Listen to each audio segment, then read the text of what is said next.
My name's Charles Coorey. I'm a partner at Gilbert and Tobin in the competition and regulation team. But part of my role as well has been to be part of the broader innovation initiatives that Gilbert and Tobin has been developing. Gilbert and Tobin is still, as you're probably aware, quite a young firm by city law firm standards. We're 28 years old. And one of the ways in which we've always sought to distinguish ourselves from the more established firms and bring across blue chip clients to our firm is through our innovation. And that continues to be the case. We had a new client a couple of days ago, a major corporation, say to us, we came to Gilbert and Tobin because you're synonymous with innovation. And that's what we really love to hear. So the important thing about being innovative and continuing to be innovative is that you always need to have new voices and to keep that innovation spirit going. And so in what I'll discuss now, you'll see how that's occurred, and not just with voices, but with real initiatives and implementation as well.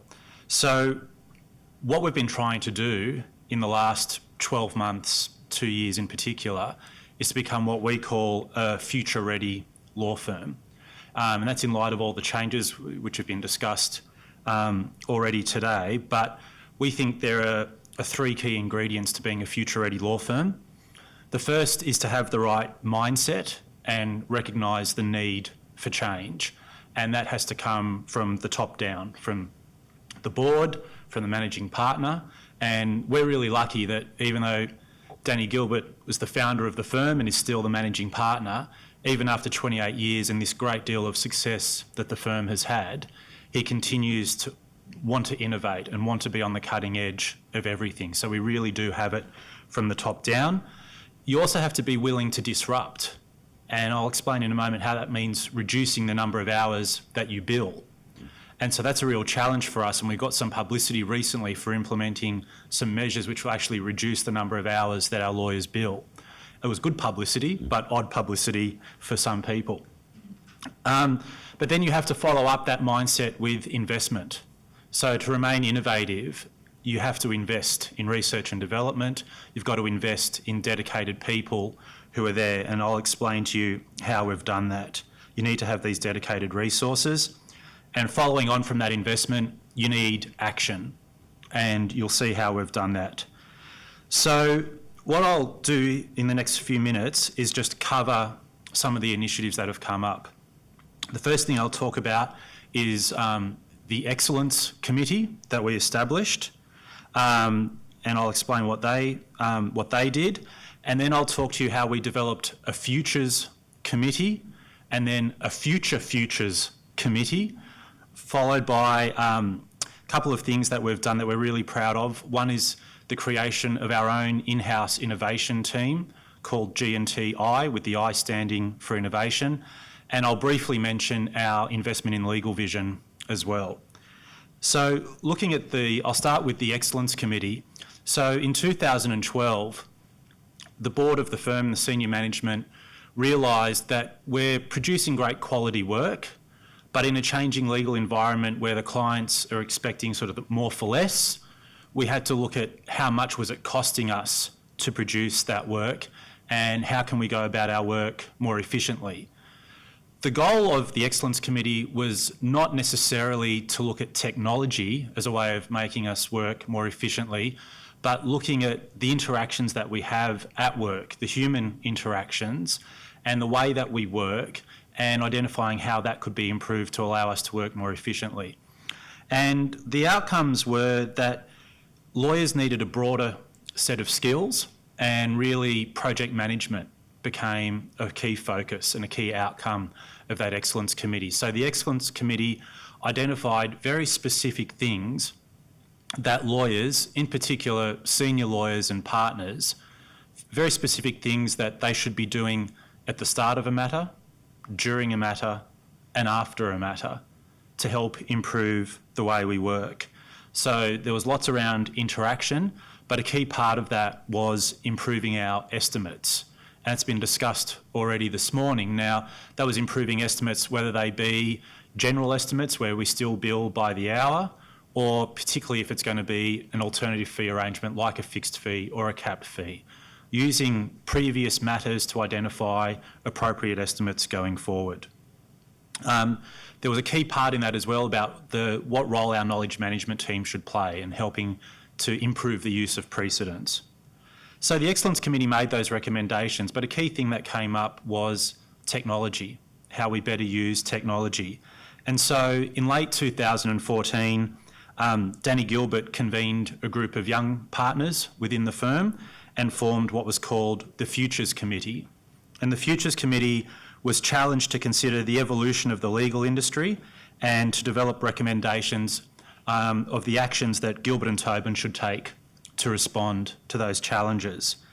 And among its recommendations, the Futures Committee suggested that we needed to be, if we weren't already, the market-leading firm in the use of technology that makes legal practice more efficient, more effective, and creates a better client experience through the use of technology.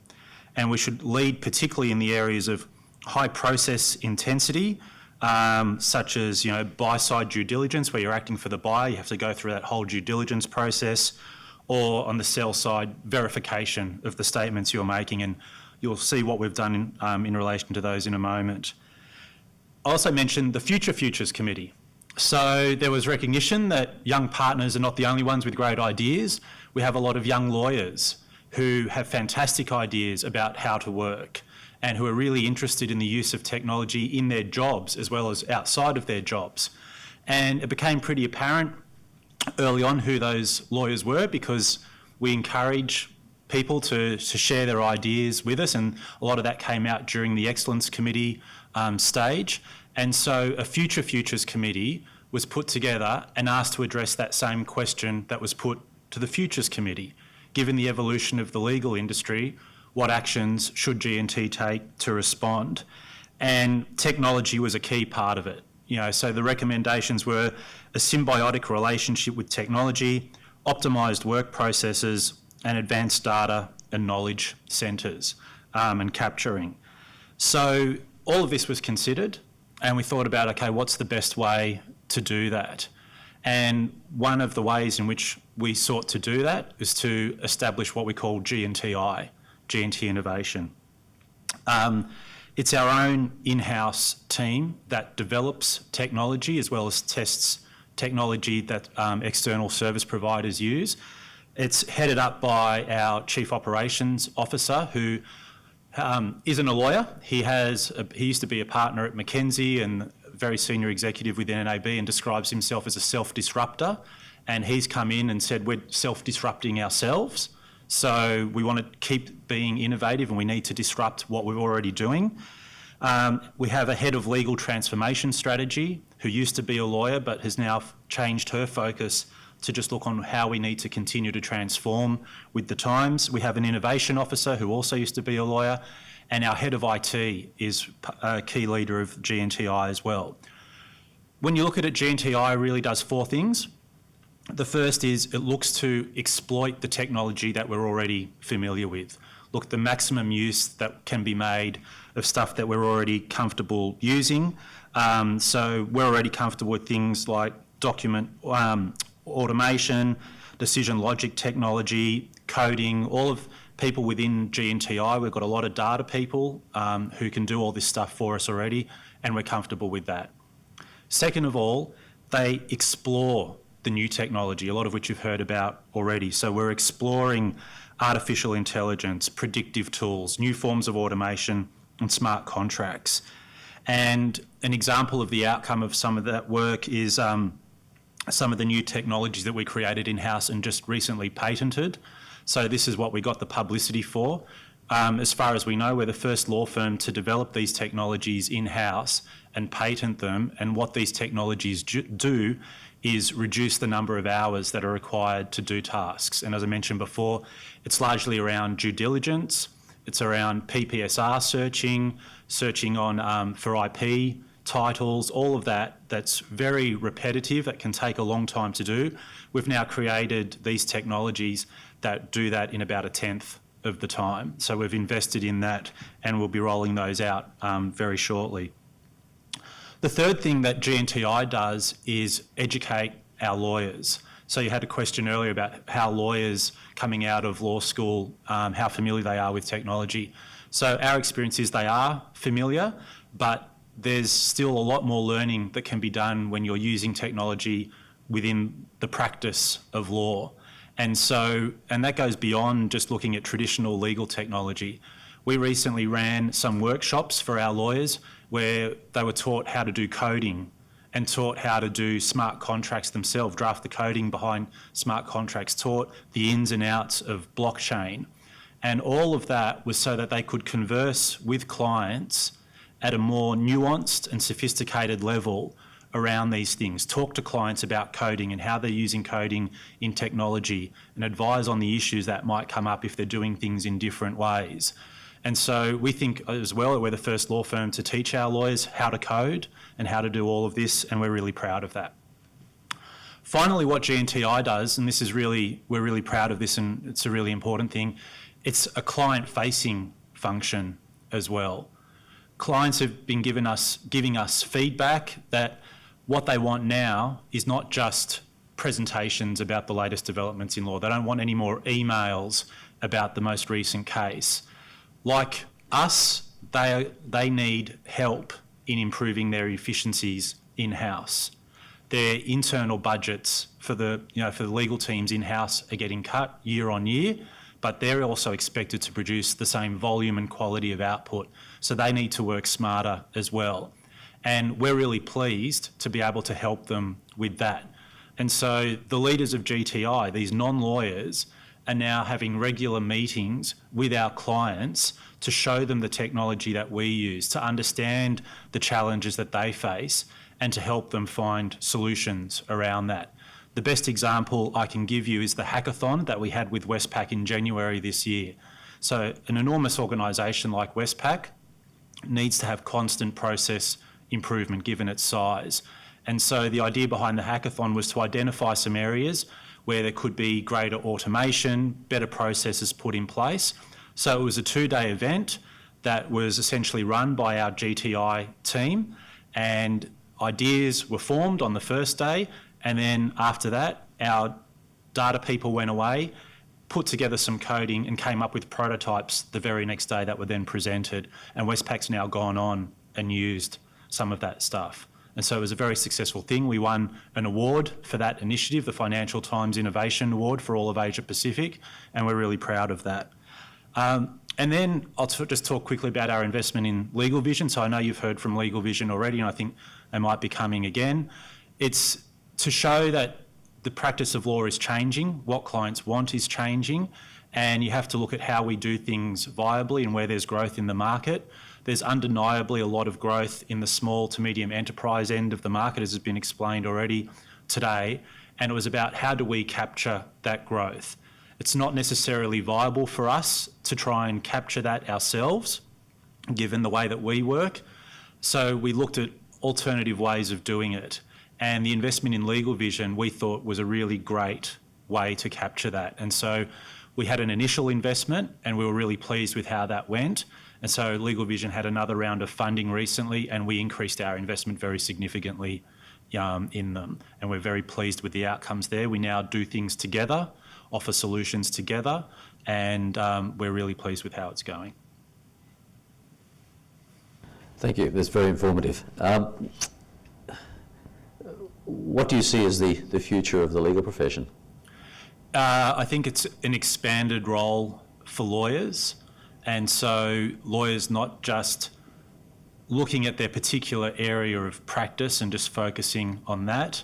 As we've been trying to teach our lawyers already, they need to have a broader appreciation of technology, a broader appreciation of innovation and the way that clients work and want to work, and not just in terms of the innovation, but in improving legal processes as well. And so that's why we work hand in hand with our GNTI team, and I see that trend continuing.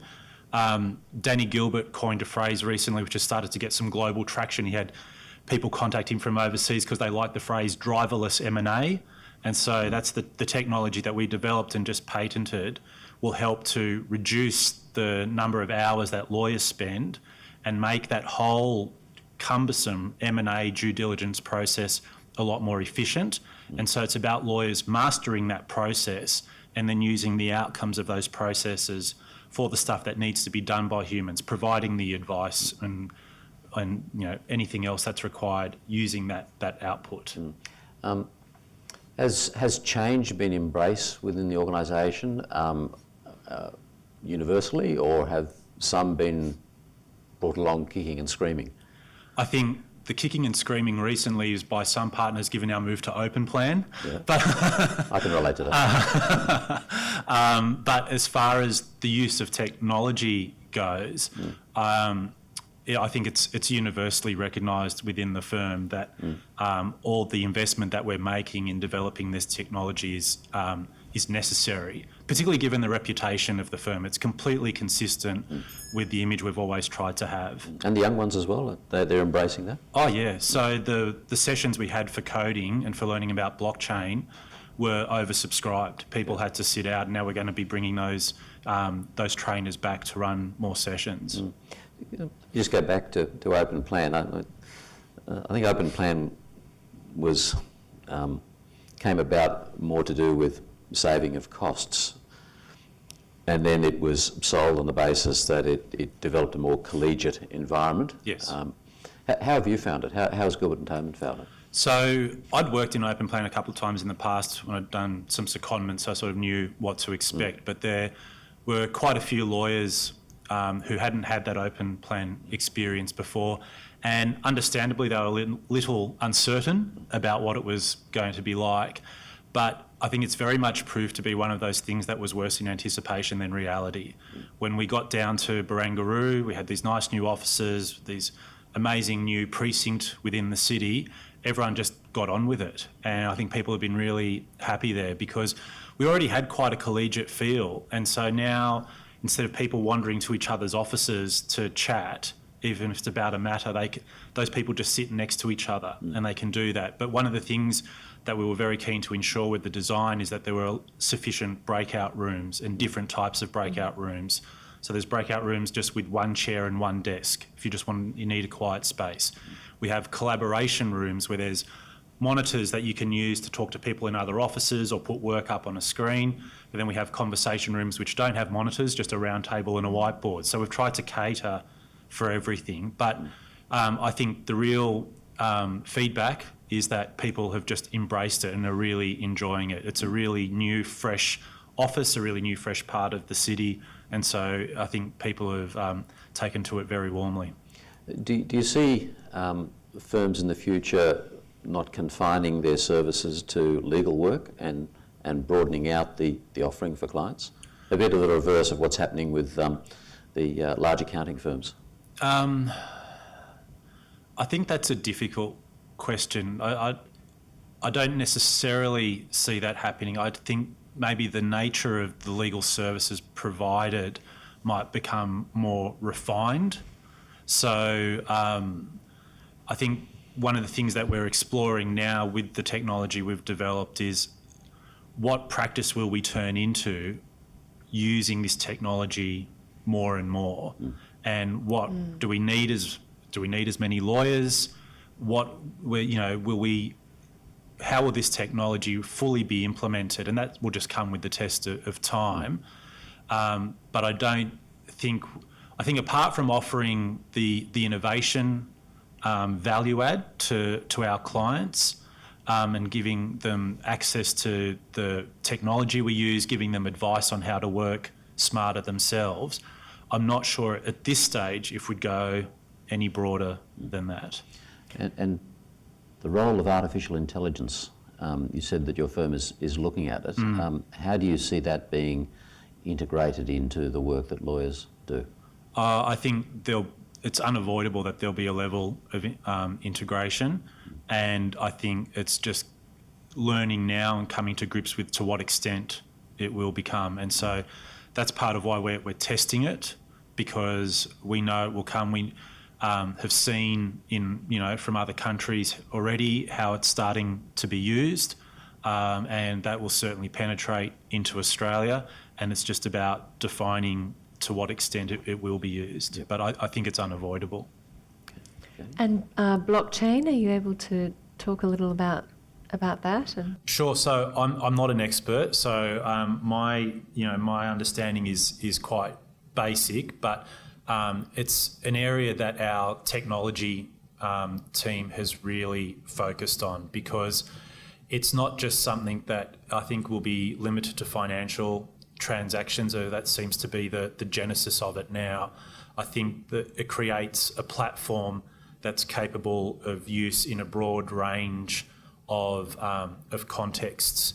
And so clients and us as lawyers of our own initiative are starting to explore the full capability of that technology. So I spoke about how we're looking to exploit technology. We know blockchain is still something we're learning about, but I think given the nature of it as a platform, I think the extent to which that platform can be exploited is very broad. And that's what we're certainly talking about with clients at the moment. We had a blockchain expert come from overseas recently, Taylor Gehring, and host a whole summit for our clients all around this issue, because it's such a hot topic. And Taylor Gehring, through his company Ethereum, has been really leading the charge on this.